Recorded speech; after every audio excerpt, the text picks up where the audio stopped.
Well, hey everybody, Jeff Sutherland and Courtney Twist. We're on Broker Rehab. Hey Courtney.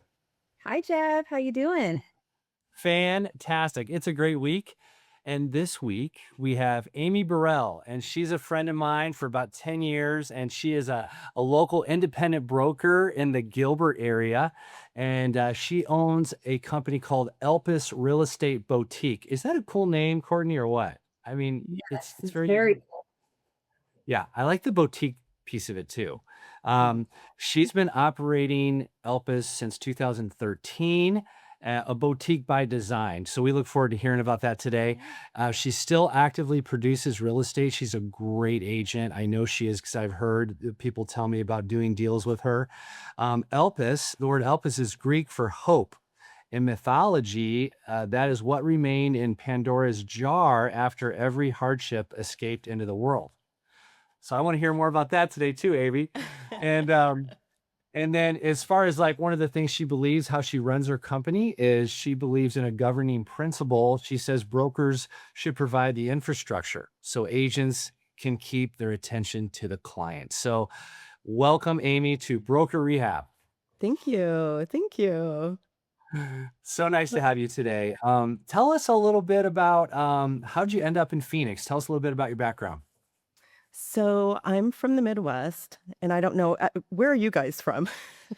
Are, are you? I'm from the Midwest. That's what I thought. That's what I thought. So I grew up in Ohio, went to school at University of Michigan, went across the border, and after college, my first gig was in consumer food sales.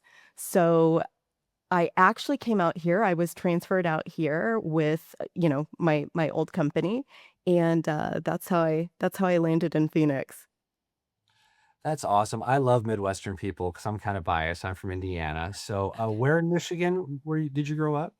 So I actually was born in Toledo, Ohio. So right Oh, on the like right on the border. Yeah. So okay. so Yeah, yeah. literally, it's like um, going going to college was like 45 minutes away. It was like driving from Gilbert to, Glendale. So even though it was in a different state, it was almost like being in the same city. So Yeah. That's by Cedar Point, right? so Toledo is about 45 minutes, I think, from Cedar Point. Okay. Yeah, but on the Ohio, like it's in Ohio, Sandusky. Gotcha. So Yep. you've And been, that, oh you yeah. being in Indiana, you've been there. Yeah, I've been there. I've fished there. Um, Okay. when I was growing up, by the way, I wanted to be a map maker. I love maps. I study maps. I can read them for hours. But that's, of course, when I grew up, there were actual real maps that you turn the Oh, page. oh, So yeah. yeah, I know everything about that area. So So wait, let me ask you this. So when you started practicing real estate, y- we had you were practicing when we had the map books, right? yeah, yeah. The That's map for books. piracy. Yeah, yeah. I started in '01. Yeah, just about the Yes. time when we were getting rid of the MLS books and such. Right. Right. Yeah, yeah, yeah. Yeah. So Sure. speaking of maps, I just had to bring that up. Uh, so so Over to you, yeah, Court. so yeah, so anyway, so that's what brought me out here. Job transfer. nice. So how many years has that been then? You've been in Phoenix a long time So now. I moved here in 98. Yeah, so I've lived here, I mean, longer than any place else. So this, I don't, my family is still, in all other parts of the country, but this just really feels like home. So I would imagine you've been there a long time, and yeah. you know, I mean, you guys would know you're both kind of in that same market. I'm out here in California, but I think we could all agree that there's been a lot of changes in our industry, and you being a veteran broker, what have you seen, or especially like in the Phoenix market, I feel like even that area specifically, how has it been in your area, and how are you navigating this new climate that we're in? You know what? Here's the thing. I think any market that you're in, and yes, I've been practicing a long time. Originally when I got my license, honestly, I never expected to be sitting here in 2026 as a real estate broker owning a brokerage. I literally got my license when I moved here because I just I like having side gigs. Like I like learning new things. And I literally thought, I'll just get my license. Oh, it's, like a lot of people think it's like, oh, it's easy. I'll just get my license and I will do my own investing and maybe I'll help a few people and it'll be a great retirement gig. Yeah, so here we are in 2026. But yeah, I moved here in 98, got my real estate license, as I said, to just kind of do this on, as something extra to do in my free time. And here we are, 2026. I think in any market, to answer your question though, in any market, you just have to be prepared to pivot. That's Mhm. just what I've learned personally over the years. Um, I've gone through, Jeff, you were in the business when we went from everything being great to everything being not so great. And, I remember there were agents that in my office at the time that didn't want to pivot, didn't want to shift and learn new things. So being short sales being one of them. It's, I wasn't born knowing how to do a short sale or to sell an REO property, but I learned how to do that. And that's just kind of what I think. It's like in any market, you need to be willing to learn new things, whether it's technology, whether it's a different, learning how to service a different niche. Being willing to just be open to doing things a little bit differently. Mm. So how are you pivoting right now? What are you doing right now? So honestly, learning AI, learning AI and the tools. Mhm. So many people are afraid, so many people are afraid that AI is going to take their job. I'm like, it's not going to take, there's always going to be a need for domain experts. And those domain experts that can leverage AI, that's just kind of really where it's at. If you think about it, AI is trained on what's in the public domain. Mhm. So much of the expertise is between our ears. Mhm. And so those people that can get what's in here and can get it, I call it committed to code, can get it architected into systems and processes. Mm. It's just a fun time to be able to be a builder and a creator. Um, yeah, I'm super excited about that. Just building really valuable things for our team, for our clients, um, and these bespoke little things that remove friction points and add value. So I am super excited about AI. I'm not one of those people that's afraid of it.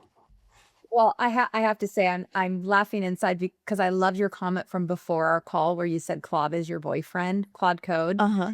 Oh, I think yeah. that's so great. I think that's just so great, and I agree with everything that you're saying right now, wholeheartedly. Yeah. Yeah. So Yeah, we did a class. Courtney did a class recently on how to get seen on AI when people are doing AI searches because right. right, people aren't going into Google anymore. They're going into They're chat. not. And who's the best agent, in Gilbert? I literally I met with someone who called me, and when we sat down, I was like, "How did you find me?" He's like, "I asked ChatGPT." I Mhm. was like, "Oh, okay. All right. I'm gonna be more mindful of all of that." But yeah, there are these things that so much to learn, but eh, Mhm. eh, you know, ways to your writing needs to change. A lot of things need to change to be ahead of um AI search because it's probably going to get to the point a big percentage of the search online is going to be AI searching. It's going to be me asking Claude, I need you to go get me this or find out this information. And so I've even heard of people changing their websites to be more markdown, because markdown is basically the language that AIs can easily easily scan. So yeah, I heard somebody saying, and I think they probably were going to have the website in parallel, probably an easy being able for AI to easily scrape it, but also probably being, human friendly, if you will, as well. Yeah, this is good because when you said, we have all this information up here, it's kind of comforting to hear you say that, Amy, because I think there's a lot of people out there that are intimidated by AI. And I Right. think there's some people that are older agents that are like ready to tap out just because they don't have the energy to learn it all. They are afraid of it. So it's Mm-hmm. kind of comforting to hear what you said about that. Mm-hmm. Mm-hmm. But here's the thing that like I'm building tools and systems for the brokerage. So, so those agents, they don't necessarily have to use AI to build the sort of things that I'm building, because I'm building it so they can use it. So, to remove some of the friction from their lives. So, for instance, like one of the things that, I'm training Claude on our systems and processes. And so, like, for instance, I've trained it. So agents can literally talk to Claude and we give a team plan. So we've got a company plan. So every agent gets a Claude account so we can collaborate. So literally they can go into Claude and be at a house and dictate, I'm at 321 Main Street. This property has crown molding in bedroom 2. It has, new hot water heater. It has literally just talk to Claude and then hit send. Claude knows where to put all of that information in our CRM, and it does it automatically. And then we use all of that information that's been enriched in our CRM to create marketing copy. So, the marketing copy is created using the information that we get into CRM, and we've trained it in our voice. So while it's not going to be perfect, because we're training it and constantly improving it, it's going to be 80% there.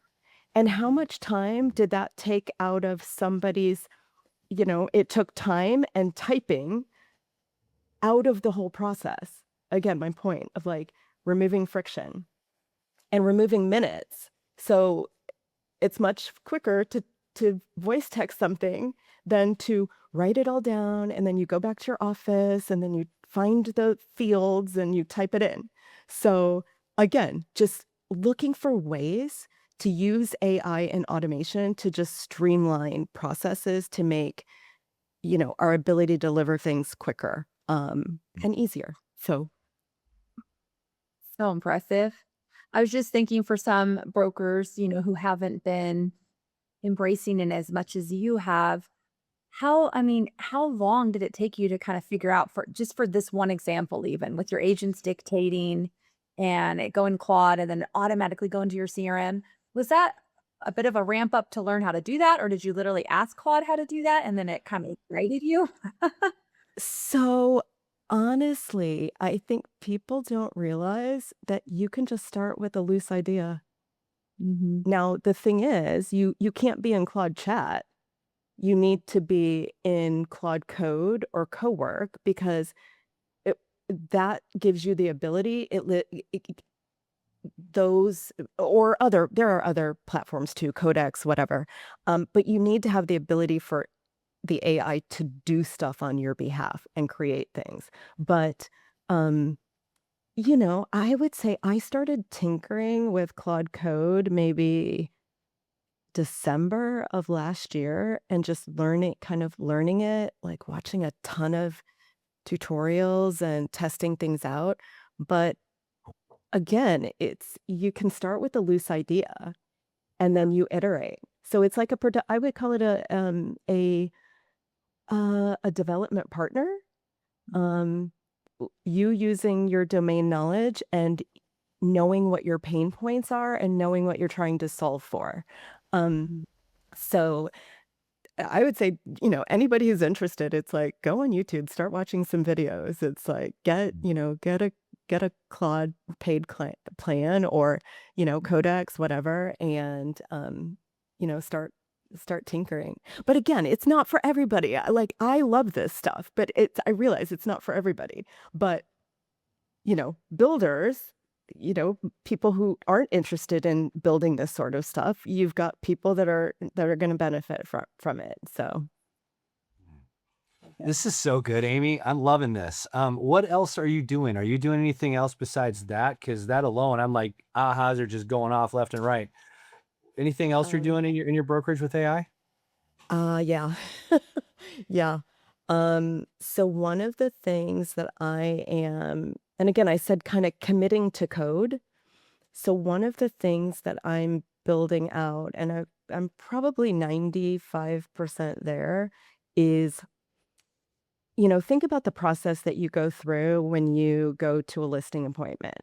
You pull comparables, you analyze the market, you then put all of that together in a nice little presentation.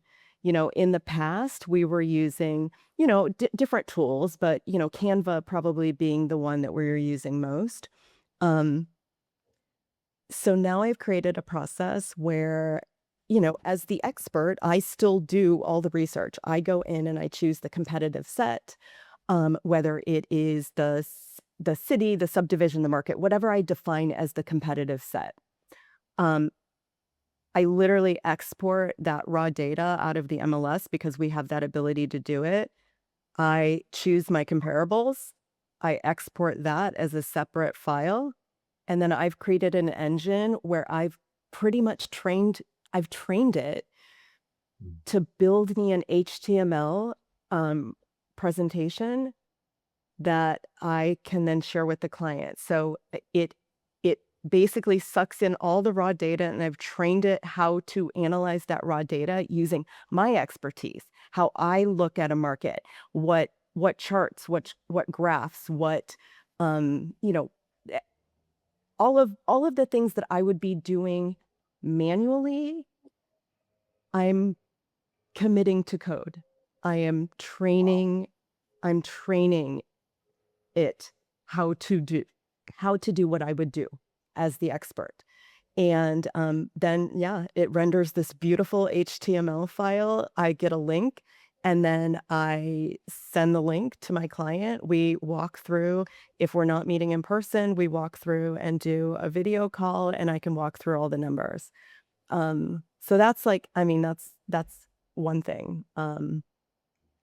We've also built the other thing uh, that we were doing manually. And again, it's like kind of uh, removing some of the friction and the things that you have to do manually. So we were manually tracking like how many Zillow views did you have, how many saves, how many MLS views, all of that sort of stuff.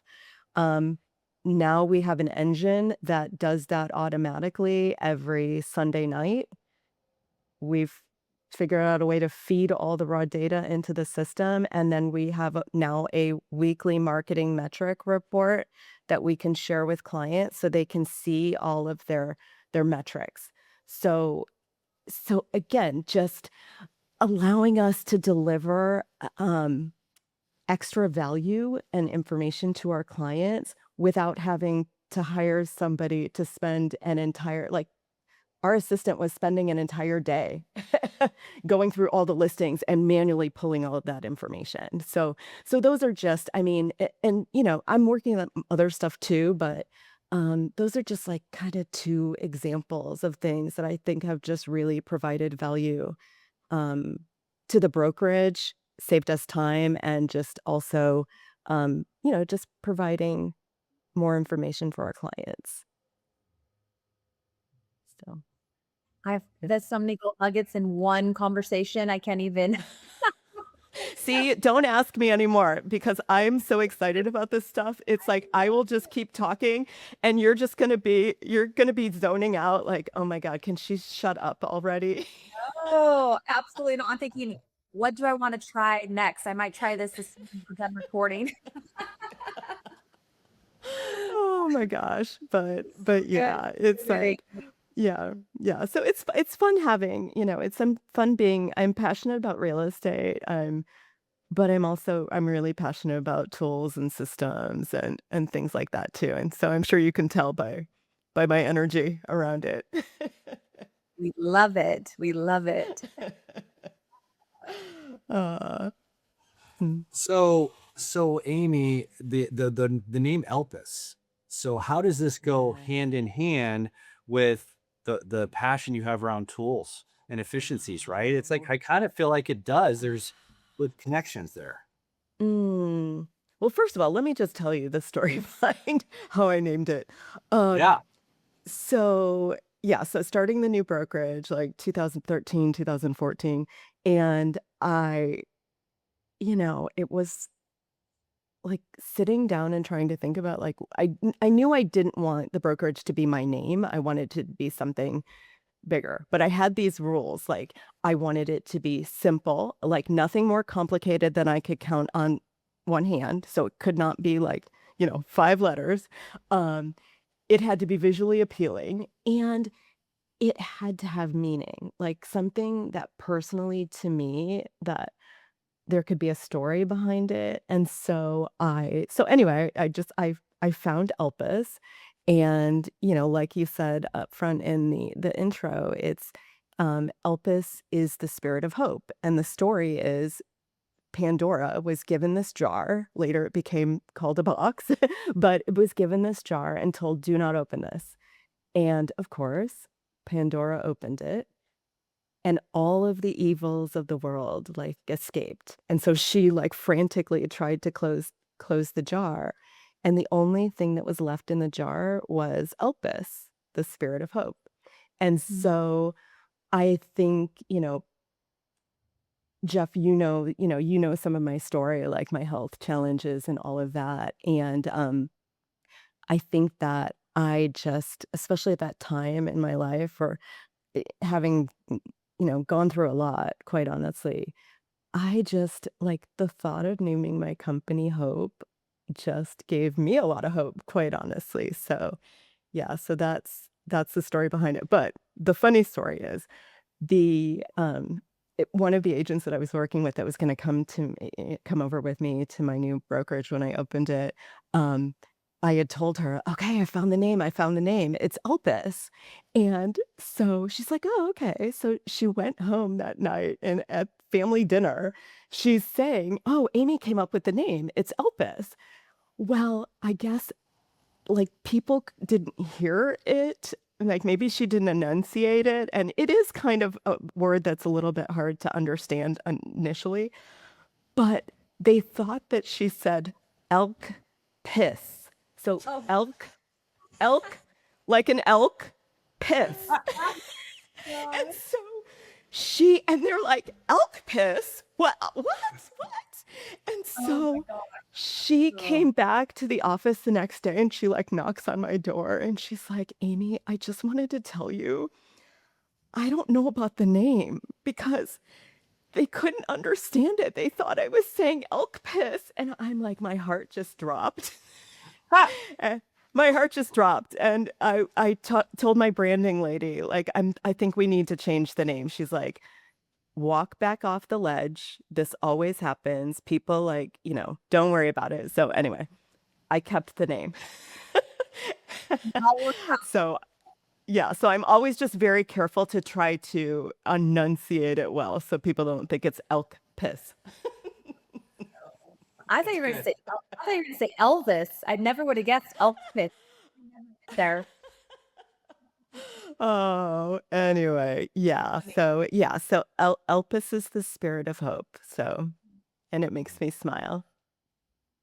Well, As it sorry, should. Jeff, Mm. sorry, interrupt you. No, I you go just ahead. Go ahead. you with the hope and your journey with your health, and it sounds like that's Yeah. a really big passion to you is health and wellness. Can you talk to us a little bit more It, about that? yeah, it is, Yeah, so for your listeners who don't know, I was diagnosed with breast cancer when I was 33. And because it was an aggressive cancer, even though they caught it very early, it was aggressive. It's like I had to do all the things. So surgery, radiation, chemotherapy, all of that. And even after that, and I'm not quite sure if it was necessarily, remnants of kind of the cancer therapy. I struggled with chronic pain for a very long time. And yeah, so so kind of went through that whole kind of health thing, if you will. And I just remember at one point I just was like, I want to get my pre-cancer body back. Like I am looking at myself and I am seeing someone who is sick, who not necessarily, I wasn't sick anymore, but it's like I want to get healthy.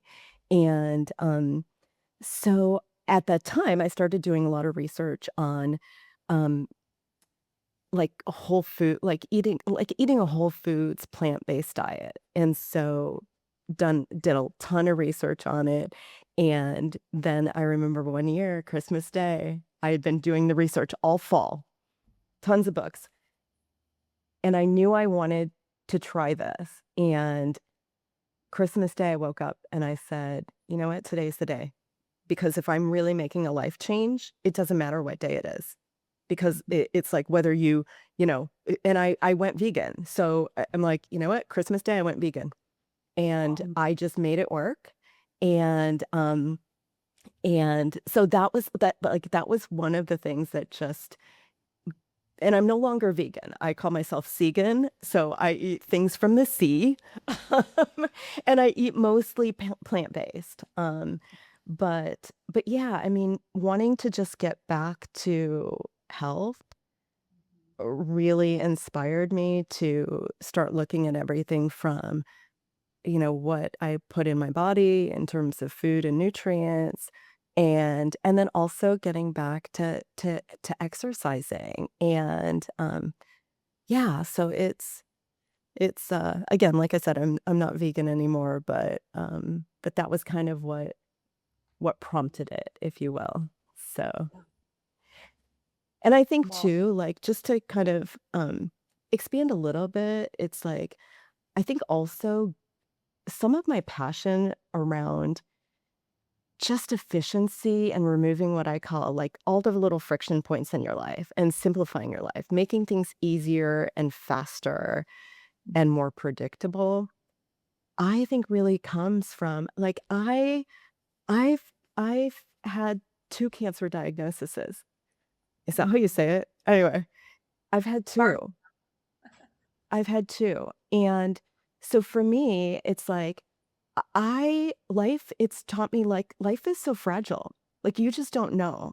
And so I want to get every minute that I can. I want to allocate every minute that I can doing things that I love.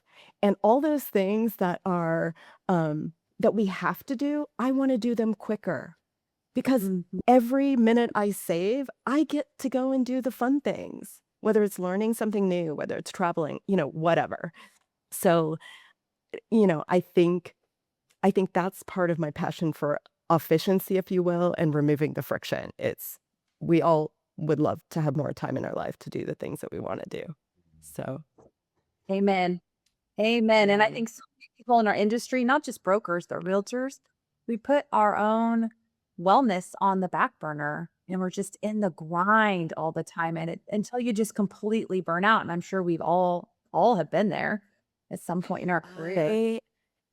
I remember talking with an agent one day and she was, we were doing a cross sale and there was something like her client, she had planned to go away for the weekend and spend her time with her family.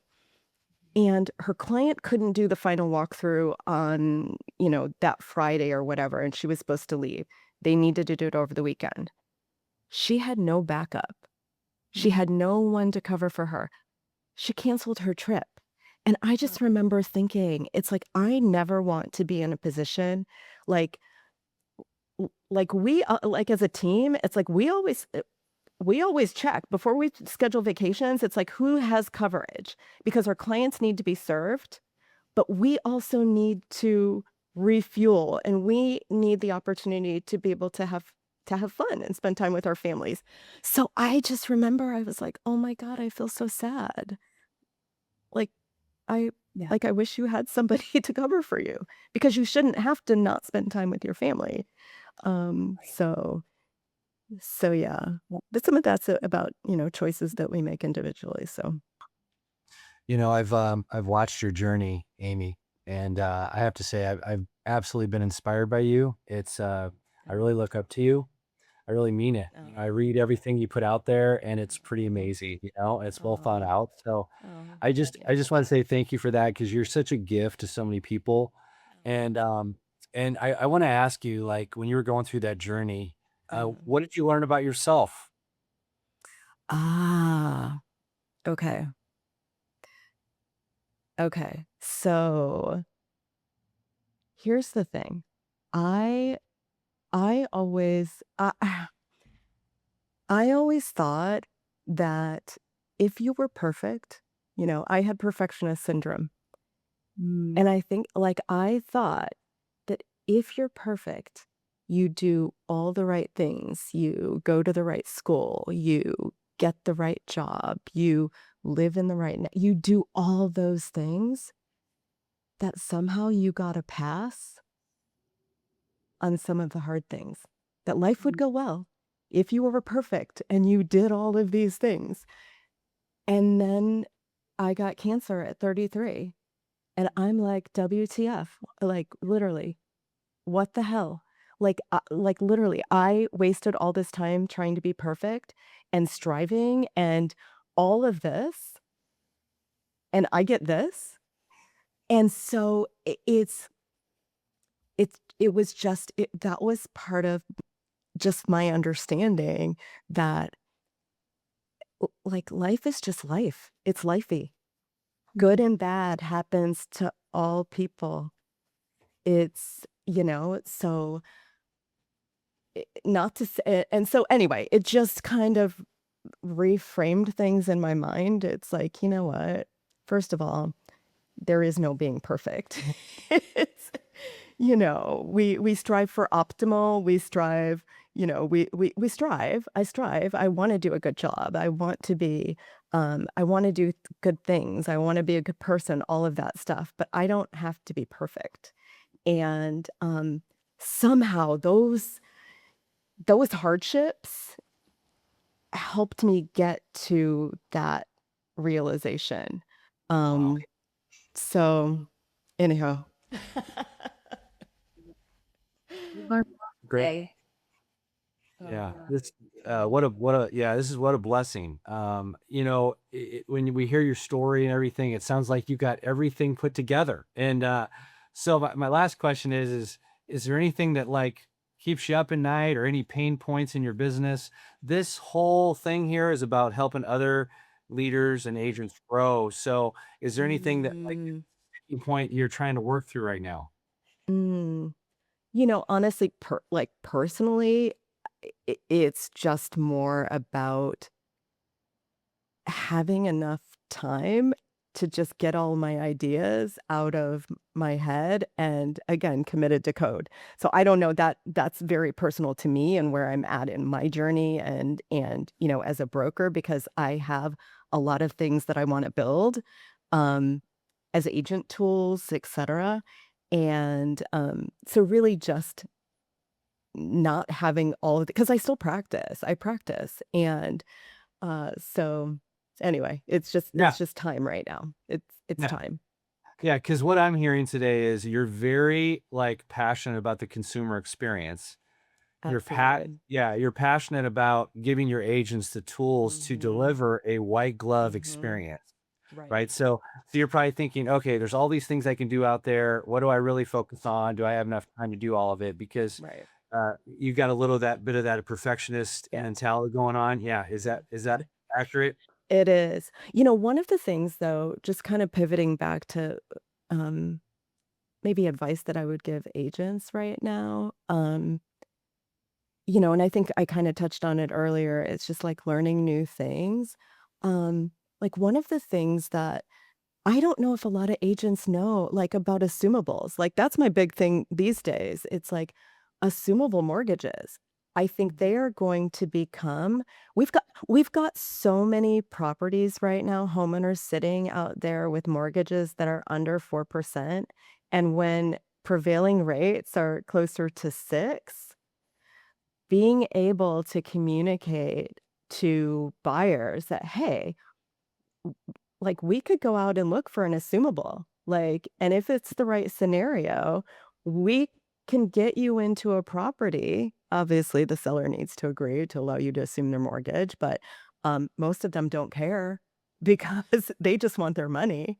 And we could get you into a property at a 3.75 interest rate. I just helped a seller sell their property and we marketed it specifically as an assumable because she had a 2.875 interest rate. That's gold. That's gold. So again, around like kind of learning new things, I had never done an assumable because we've never been in a market where we've had this disparity between the pool of properties with existing mortgages and the average rate of those and prevailing rates. So that's nothing that's never, I mean, I've always known it could be done, but I never really thought of it as a strategy. But now it could be a strategy. Like market to those people that want to sell their house and they don't even know they've got gold because the gold is in the 2.9% interest rate. And so yeah, so I don't know, a little tidbit for agents to maybe go and learn and leverage that. So good again. Again, so good. We have a trend here today. Uh, so Well, Aimee, we really appreciate you joining us today. It's been yeah. amazing. I have so many gold nuggets, as I like to call them, that I'm going to implement in my own business. And I think that Awesome. other person leaders, I'm sure, are feeling the same way and have learned so much from you.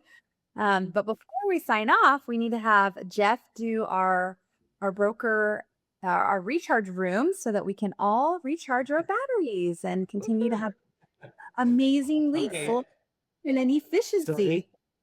that's right. That's right. So Amy, we do this little thing and Okay. try to give some idea to get Okay. people more energy and happiness in their life. So this is what I've been doing lately. So Mm-hmm. after I eat dinner, I've been doing this intermittent fasting and Oh yeah. makes me feel pretty good, right? My gut Uh-huh. health needs to be better, Mm-hmm. but I still have a tendency to eat a little bit more than I should at dinner. So instead of going straight to the couch, which I used to do and watch TV, now I go on a long walk, Love it. and all the Italians say you should go on a walk after you eat, right? Love So it. so that's my broker recharge idea today. After you eat dinner, I want y'all to go out and have a nice walk. If you have a dog or whatever, pet, go do that, or your significant other, and spend some time talking. Because Love honestly, it. guys, we spend more time paying attention to this I than we do know. people. I know. Mhm. Yeah. I mean, so who are we really paying attention to in our lives, right? So Yeah. that's something to think Yeah. about. Is it this or people? Yeah. Yeah. I love Awesome. it. So I love it. yeah. Aimee, what a blessing. Thank you. Aimee Burrell, how do they get a hold of you across the country, Aimee, if they ever want to connect with you? Yeah, so I'm on social media. I mean, if you just want to connect via social media, uh, just at Aimee Burrell. So they'll see obviously probably my name on the screen. And or elpisrealestate.com is our website. So yeah, I would love if anybody has questions, particularly like ideas or wants to brainstorm on like AI stuff. I'm super excited about that and passionate and would love to collab. Yeah, she's super smart and she's also super healthy. In fact, one of the things I love about Aimee, just on a side note, is she's in the gym and the girl Yeah. can get it done. She gets it done in the gym. Oh, I'm working back up to that, but I found weightlifting like late in my life. And it's my golf. It's I don't play Yeah, golf, but it's like weightlifting is my golf. that's awesome. That's So awesome. awesome. Well, thank you for Hey, having me. yeah, thanks for being here today, Amy. Really appreciate it. Thank you. Amy, thanks, Jen.